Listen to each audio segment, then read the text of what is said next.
Are you ready for tips and tricks with Miss Linda? That's me.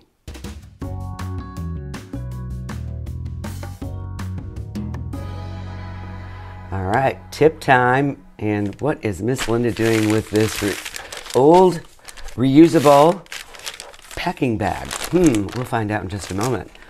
In our art classes, I'm always talking about using the cardboard from a cereal box or something like that.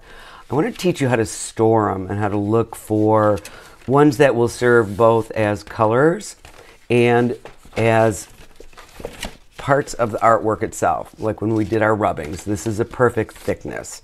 Now, each one has a different color so that when I'm using them for art projects where we actually want to embrace that recycled look, this is what you want to look for.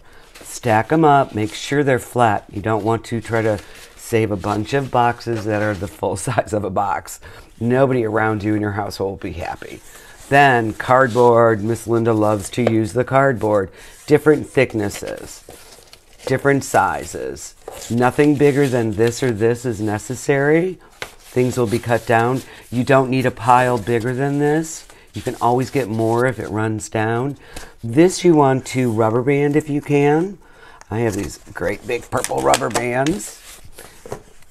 And as I'm doing this, I'm thinking, oh, you could make a musical instrument. Miss Linda's brain goes all over the place, and I'm so happy it does. So you have these all stored and ready. You have these piled up and flattened.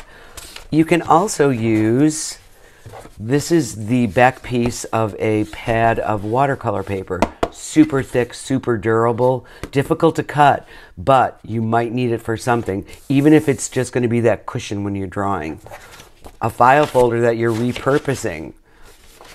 Perfect thickness, easier for younger kids to cut, and dual purpose is it can store your boxes.